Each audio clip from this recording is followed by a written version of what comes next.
Жүрек ауруының 8 белгісі. Жалпы адамның ағзасы аурудың алдын алу үшін кішігірім белгілер беріп отырады екен.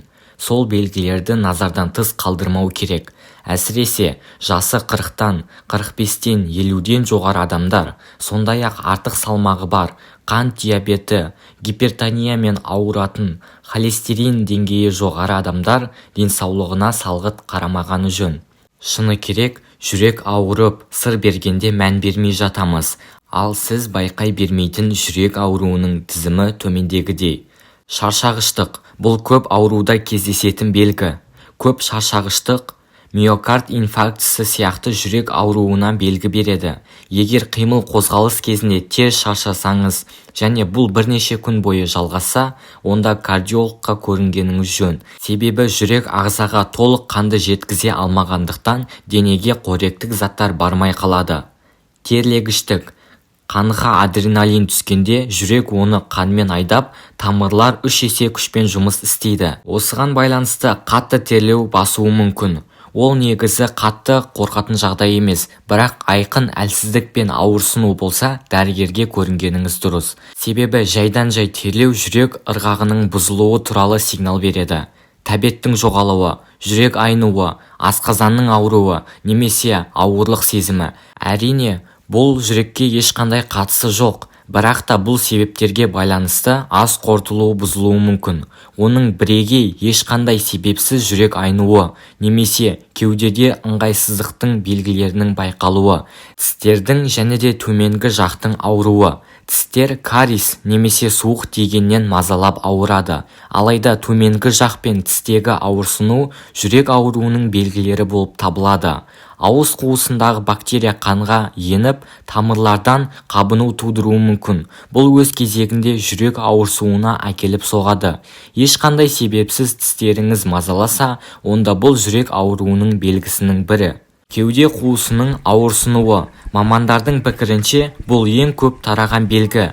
Бірақ оны нақты сипаттау мүмкін емес, себебі әр адамда бұл әр түрлі ауырады. Мысалы, кейбіреулерде аздап-сыздап ауырса, басқаларда шаншып, шымшып, ине сұққандай сияқты болып ауыруы мүмкін. Егер осындай белгі бірнеше минуттан астам уақытқа созылған болса, бірден уақыт өткізбей жедел жәрдем қызметіне жүгінгеніңіз жөн. Қол мен аяқтың ауруы. Сол жақ иығыңыз немесе бірден қолыңыз ауырсынуы байқалса, бұл жүрек ауруының айқын емес белгілерінің бірі. Себебі аяқ-қол артерияларының ауырсынуы перифериялық тамыр ауруының белгісі. Яғни аяқ пен қолдың тамырларында проблема болса, жүректі тексерту керек. Естен тану немесе көздің қарауытуы. Көздің қарауытуы көздің өткірлігінің төмендеуі түрлі себептерге байланысты болады. Жалпы себеп әдетте қан қысымының кенеттен төмендеуінен миға оттегінің жетіспеушілігіне әкеледі. Сондай-ақ жүрек бұлшықетінің немесе жүрек клапандарының бұзылуы салдарынан да болуы мүмкін. Қатты қорылдау. Кез келген адам ұйықтап жатып қорылдауы жиі кездесетін құбылыс. Қорылдау шынымен де адам денсаулығы үшін қауіпті. Себебі қорылдаған кезде тыныс алу тоқтап қалуы мүмкін. Бұны медицинада апноэ деп атайды. Яғни оттегі жетіспеушілігінен адам инфаркт пен инсульт сияқты ауруларға душар болады. Сондықтан қорылдауды жай ғана әдет демей, уақытында қаралған дұрыс. Себепсіз ентігу. Тыныс алудың қиындауы қандағы оттегінің аз екендігінің алғашқы белгісі. Көбінесе бұған физикалық белсенділік себеп болады. Оттегінің жетіспеушілігі өз кезегінде қан айналуының нашарлауына және жүрек жұмысының бұзылуына алып келеді.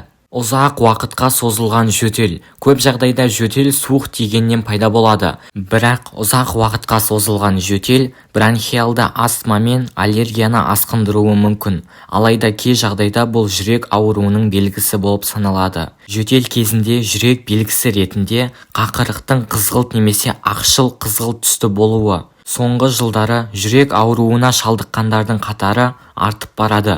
Дүниежүзілік денсаулық сақтау ұйымының статистикасы бойынша жыл сайын 18 миллион адам жүрек ауруынан қайтыс болады екен. Бұл ауру бұрын үлкендер арасында көп кездескен болса, қазіргі кезде жастар арасында да жүрек ауруы кеңінен тарап барады. Міне достар, енді жүрек ауруының белгілерін білетін боласыздар. Денсаулықтарыңызды күтіп, дер кезінде маманға қаралып жүріңіздер. Сау болыңыздар, ауырмаңыздар, дерттеріңізге шипа болсын. Сіздермен бірге болған Дертке шипа арнасы. Видео ұнаған болса, арнаға тіркеліп, лайк басып, бізге қолдау көрсетіп жіберіңіздер. Барлықтарыңызға рахмет.